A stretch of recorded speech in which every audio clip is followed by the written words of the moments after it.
बोलिए बोलिए। आज 23 मार्च है सर। आज 23 मार्च 1931 को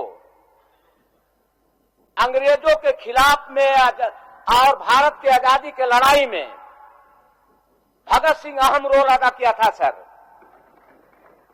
उन्होंने मजदूर के विरोध में कम समय में अब भगत सिंह का शहादत दिवस है तो कम कैसे हो? ठीक है, कम समय नहीं ऐसा है ना सर, मैं तो बता रहा हूं, मैं आपसे आग्रह करूंगा। श्रद्धा सुमन अर्पित करना है ना? तो अरे नहीं करना तो आपको है सर। आसन की ओर से श्रद्धा सुमन अर्पित करता हूं।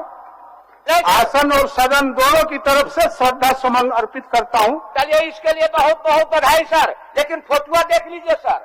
ठीक, चलिए। हाँ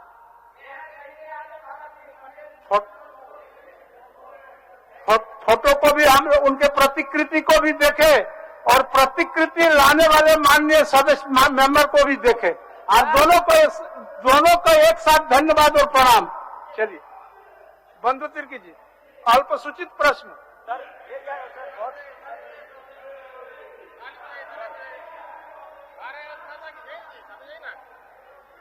माननीय सदस्य दे दीजिए, वहां उनको दे दीजिए, दे दीजिए, यहाँ पर दीजिए, ले लो, उसमें रख दीजिए, उसमें रख दो, वैसे नहीं, उधर घुमा के कैसे होगा, वैसे नहीं।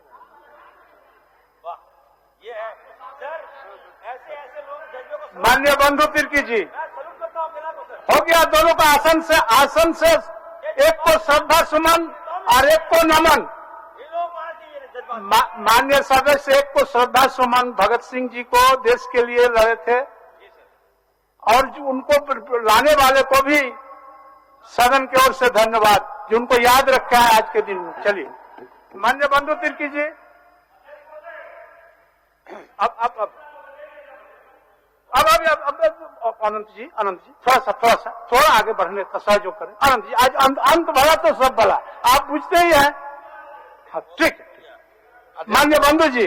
अध्यक्ष महोदय, मेरा सवाल वायु प्रदूषण के प्रभाव से होने वाली मौत के बारे में है। अध्यक्ष महोदय, मेरा आपके माध्यम से माननीय मंत्री से मैं जानना चाहूंगा कि वायु प्रदूषण के प्रभाव से होने वाली मृत्यु के बारे में सरकार के पास क्या आंकड़ा है और आंकड़ा यदि है अध्यक्ष महोदय तो उपलब्ध कराया जाए। माननीय मंत्री जी।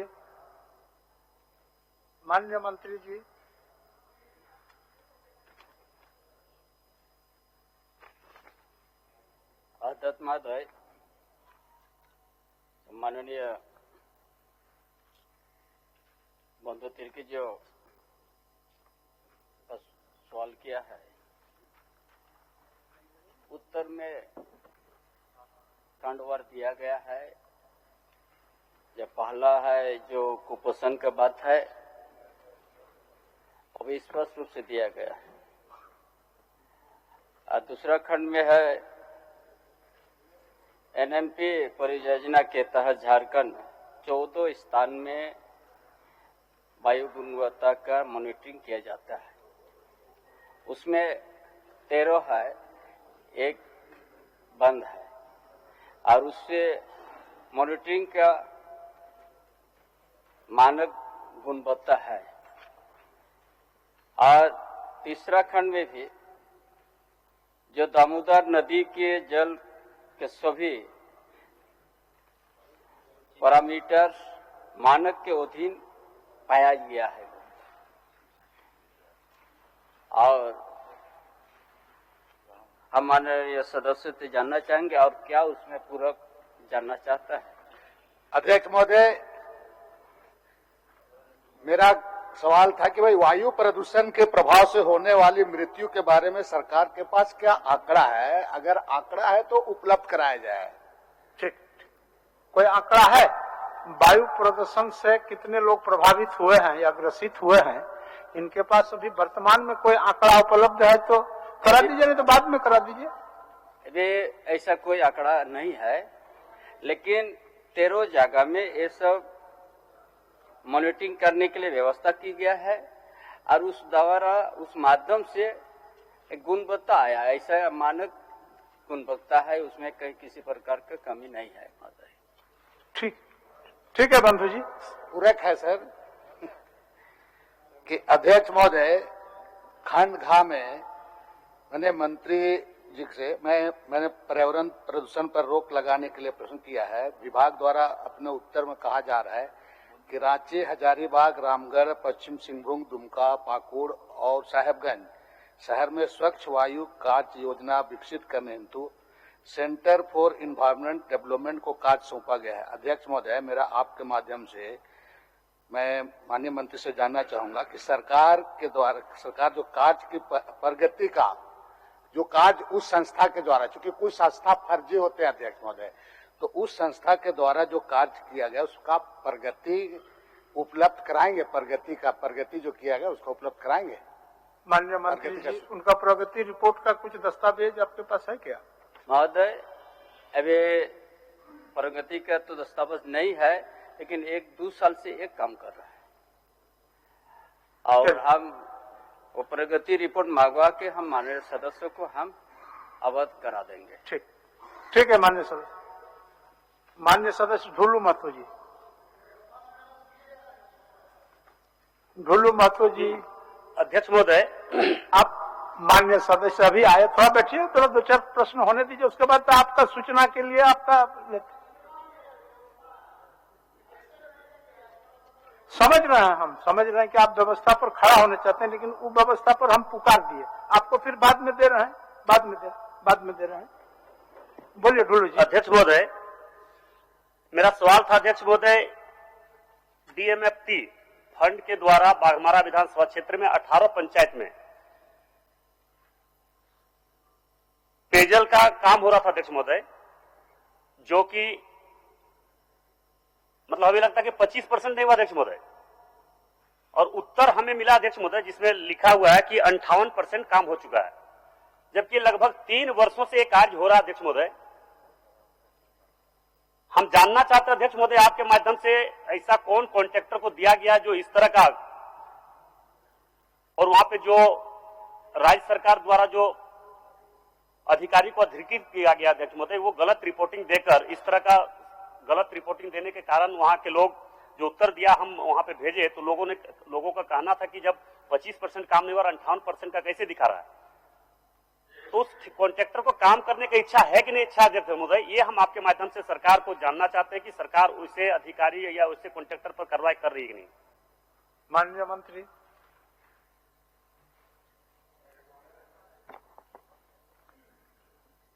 जिस कंपनी को यह कार्य सौंपा गया था अध्यक्ष महोदय, उसके इकरारनामा की तिथि 12/8/2017 थी और पूरा करना था अध्यक्ष महोदय 9/7/2020 को। अध्यक्ष महोदय, सर्वविदित है कि इसी बीच कोरोना का प्रवेश हुआ,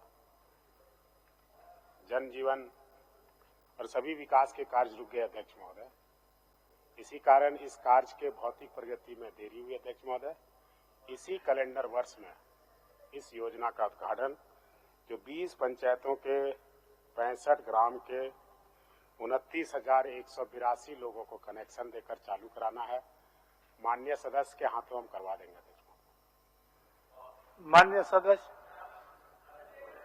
नहीं, माननीय मंत्री जी का जो जवाब है उससे हम संतुष्ट है अध्यक्ष महोदय, मगर हमारे कहने का मतलब अध्यक्ष महोदय कि जो 2 वर्षों में 3 वर्षों में करना था, 1 साल कोरोना काल का ये कर सकते, कोरोना काल का एक दे रहा, परिभाषा दे रहा अध्यक्ष महोदय, मगर कोरोना काल का कुछ नहीं, उनका काम में इतना ढिलाई है। वो सबसे पहले तो गलती रिपोर्ट दिया ना, जो गलती वो ये रिपोर्ट मिला अध्यक्ष महोदय, जो आंसर दिया 58% काम हो गया।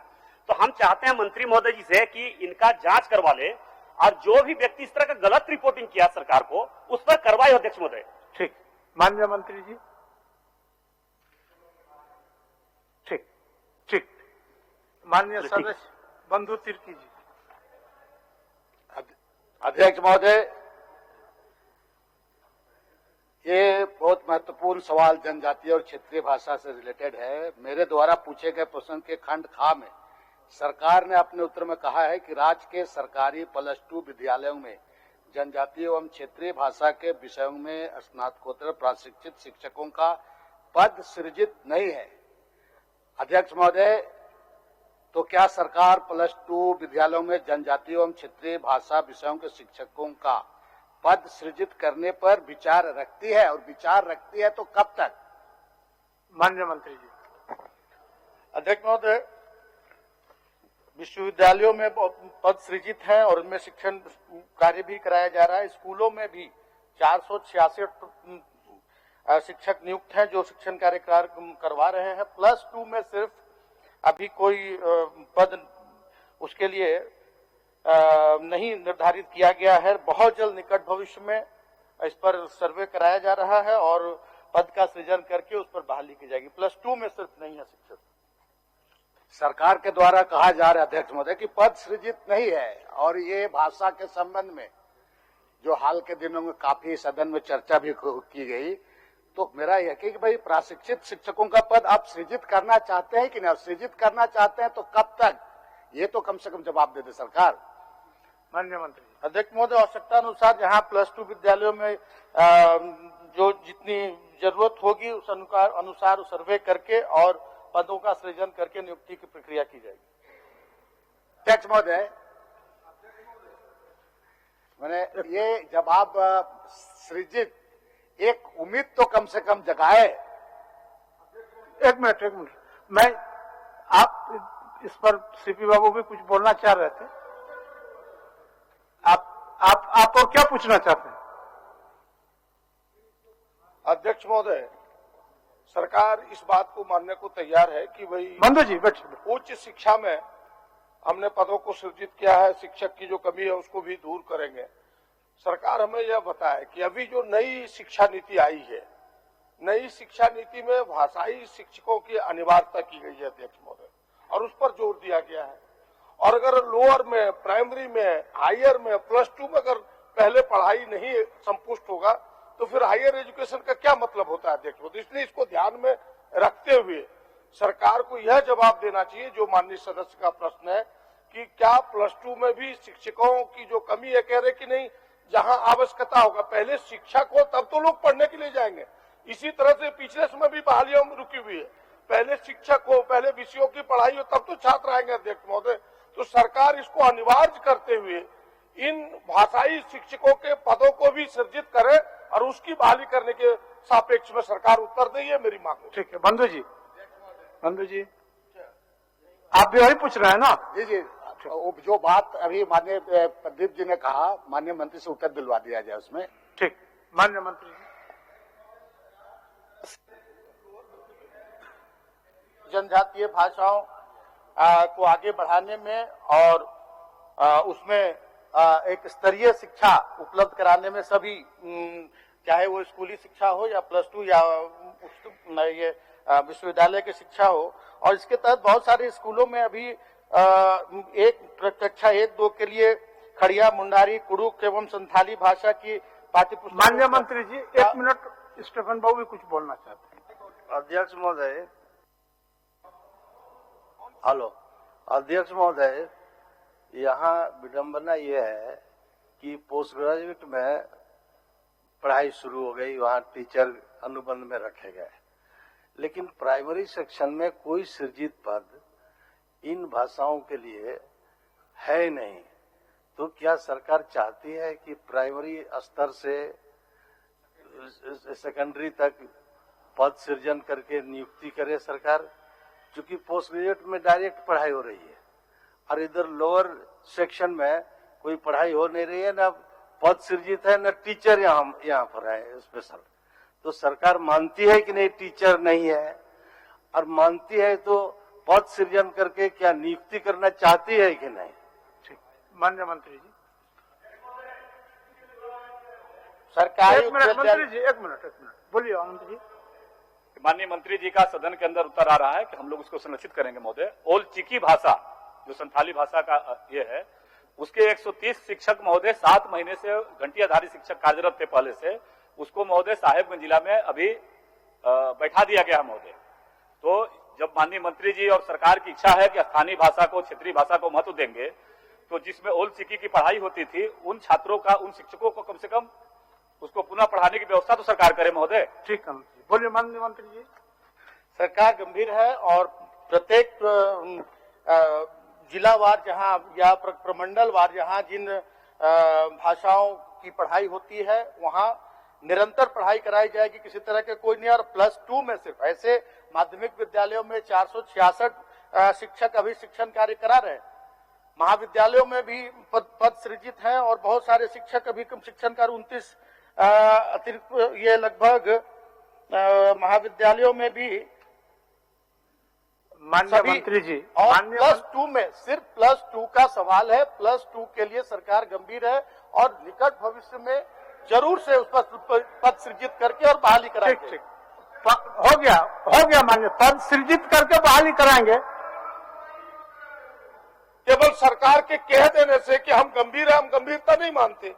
भाई सरकार के कामों में गंभीरता दिखनी चाहिए।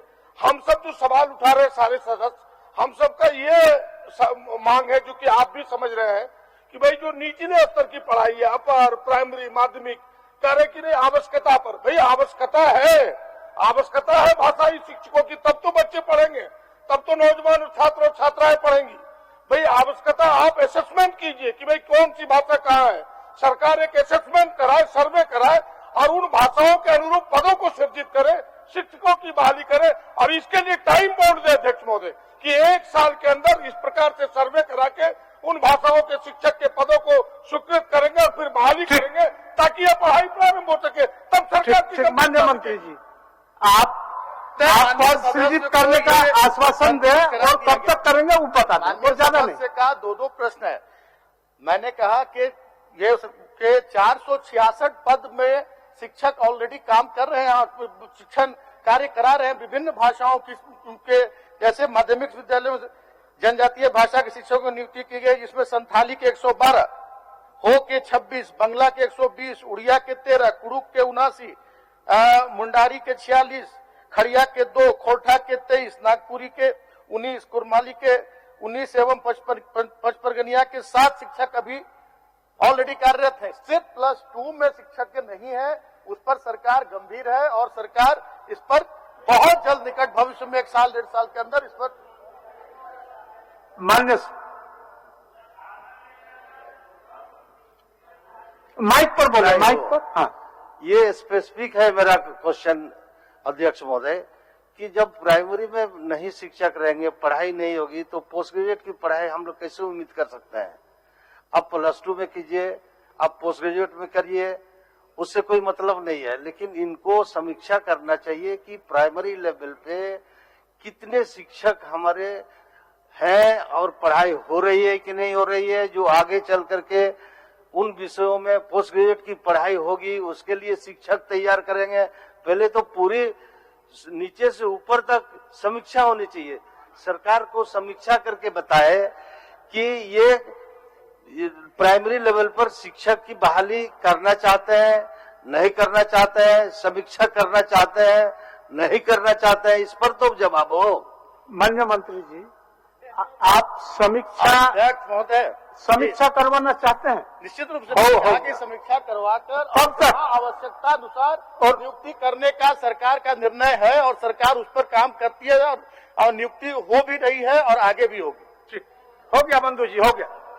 फिर आपका और प्रश्न है, अभी हो गया, बोलिए। क्वेश्चन का मेन अंश तो सर हो गया। अध्यक्ष महोदय, प्रदेश में हमेशा जनजातीय और क्षेत्रीय भाषा उपेक्षा का शिकार रहा है। खंड खा को देखा जाए अध्यक्ष महोदय, मेरे द्वारा जो पूछे गए प्रश्न के खंड खा में जिस तरह से जवाब को डाइल्यूट कर दिया जा रहा है, कोई समाधान नहीं निकलेगा। सरकार ने अपने उत्तर में कहा है कि राज्य निर्माण के उपरांत माध्यमिक विद्यालयों में 466 जनजातीय भाषाओं के शिक्षकों की नियुक्ति की गई है। मेरा सवाल अध्यक्ष महोदय कि विज्ञापन का वर्ष 2008, 2011, 2016-17 में क्षेत्रीय जनजातीय भाषा के शिक्षकों के नियुक्ति के लिए 1278 पदों हेतु अधियाचना की गई, जिसमें विभाग द्वारा 495 पद अनुशंसित किए गए अध्यक्ष महोदय, और नियुक्ति की गई मात्र 666, जो माननीय मंत्री जी बतला रहे हैं। अध्यक्ष महोदय, मेरा आपके माध्यम से सरकार से ये हमको बतला दे कि बचे हुए 812 पदों की नियुक्ति की अनुशंसा विशेष अभियान चलाकर क्या सरकार इसको अनुशंसा करने पर विचार रखती है, और रखती है तो कब तक? ये मामला अध्यक्ष महोदय अगर गंभीरता से करेंगे तो क्षेत्रीय और जनजातीय भाषा का। ठीक है माननीय सदस्य, माननीय मंत्री जी। सरकार द्वारा अधियाचना की गई थी और उतने पद के लिए किया गया था, तो उसमें क्वालिफाई ही इतने किए, बाकी क्वालिफाई नहीं कर पाए, इसलिए इतनी ही नियुक्ति हो गई। और 466 ही नियुक्ति हो पाई है। आगे सरकार पूरी तरह से गंभीर है, मैंने बार बार कहा कि पूरी तरह से सरकार गंभीर है, और विभिन्न जिलों में भी लोग, और ये कह के विभाग ने रोक दिया कि भाई हमारे छात्र नहीं है जिनको हम क्यों भर्ती करें। ये उत्तर है अध्यक्ष महोदय, और वो शून्यकाल में उठाता। शून्यकाल के अध्यक्ष होने के नाते हमने इसको देखा है कि हम लोगों ने शून्यकाल में यह प्रश्न आया कि भाई जिन लोगों की अनुशंसा वहां से कर्मचारी चयन आयोग से आपके यहाँ भेजा गया, आपके विभाग ने उसको यह कह के लंबित रखा कि हमारे यहाँ छात्र नहीं है इसलिए इनकी आवश्यकता नहीं है। भाई पहले शिक्षक होंगे तब छात्र होंगे कि पहले छात्र तब शिक्षक, ये समझने की जरूरत है। ठीक। ये हम लोग कह रहे हैं। माननीय महोदय, सरकार बेसिक स्तर से एकदम कक्षा 1-2 से लेकर और कक्षा 5-6। माननीय मंत्री जी, माननीय मंत्री जी, जो माननीय सदस्य का सवाल है कि कुछ बचे हुए शिक्षक का नियुक्ति नहीं हुआ है, विभाग उसको रोक दिया है, इसको क्लियर करवा दीजिए। जो भी कमियां हैं, जहां भी जो कमी है, उसको सरकार इस पर गंभीरता से विचार करते हुए और पूरी तरह से जो भी जनजातीय और क्षेत्रीय भाषाएं हैं उसको आगे बढ़ाने में सरकार कभी पीछे नहीं रहेगी, और सारी खामियों को दूर कर जनजातीय और क्षेत्रीय भाषाओं में को आगे बढ़ाने का काम किया जाएगा, और सभी नियुक्तियां पर सरकार गंभीर है। ठीक। माननीय सदस्य समीर कुमार महंती। माननीय सदस्य समीर कुमार महंती। अध्यक्ष महोदय, जवाब मिला है पर संतोषजनक नहीं है। मेरा प्रश्न का मूल यही था कि राज्य के पिछड़े ग्रामीण इलाका एवं आदिवासी बहुल क्षेत्र में शैक्षणिक विकास का माहौल अभी तक बनाया नहीं पा रहे हैं। जो भी शैक्षणिक विकास हो रहा है उससे वित्त रहित शिक्षक संस्थान का अहम योगदान है, और लगभग 3.5 लाख बच्चा इस शैक्षणिक संस्थान से शिक्षा प्राप्त करते हैं। वित्त रहित शिक्षा प्रणाली सही नहीं है, यह एक अभिशाप के रूप में है। महोदय, वित्त रहित शिक्षा को वित्त सहित करने का मांग वर्षों से किया जा रहा है। हमारा मांग यही है कि जब सरकार के शैक्षणिक विकास हेतु विद्यालय, महाविद्यालय, विश्वविद्यालय आदि का स्थापना करना है तो वित्त रहित शिक्षण संस्थान का अधिग्रहण राज्य हित में होना चाहिए, क्योंकि इन माननीय सदस्य पूरक पूछिए कि वित्त रहित शिक्षा नीति समाप्त करने की बात आप बोल रहे हैं ना? हाँ, वित्त रहित को समाप्त करके वित्त सहित किया जाए। ठीक। माननीय मंत्री जी। अध्यक्ष महोदय, ऐसा कोई अभी 1983 से ही, बिहार के समय से ही अधिग्रहण का जो ये है वो बंद किया गया है, और अभी अधिग्रहण का कोई प्रस्ताव अभी सरकार का नहीं है। बहुत सारे सरकारी विद्यालय भी हैं जहां हमारे सरकारी माध्यमिक विद्यालय करीब 2526 और सरकारी 10+2 510, मॉडल विद्यालय 89, कस्तूरबा बालिका आवासीय विद्यालय 203 और झारखंड आवासीय विद्यालय 59 अभी हमारे कार्यरत हैं, जहां शिक्षण कार्य कराया जा रहा है। और जो वित्त रहित जो संस्थान है वो भी सैकड़ों की संख्या में है, और उनको भी पूरा अधिकार है अपने यहाँ रजिस्ट्रेशन कराकर और एक क्वालिटी एजुकेशन कराने का। ऐसा अभी इनके अधिग्रहण का कोई प्रस्ताव सरकार का नहीं है, क्योंकि इससे बहुत ज्यादा बोझ। माननीय मंत्री जी, मैं सहयोग कर रहा हूँ माननीय प्रश्नकर्ता सदस्य समीर महंती जी। उनका सिर्फ इतना कहना है कि 3.5 लाख विद्यार्थियों का पठन पाठन का कार्य वित्त रहित शिक्षा नीति के संस्था के माध्यम से हो रहा है, तो आप क्या निकट भविष्य में वित्त रहित शिक्षा नीति को समाप्त करेंगे? यही उनका पूछना है। अभी ऐसा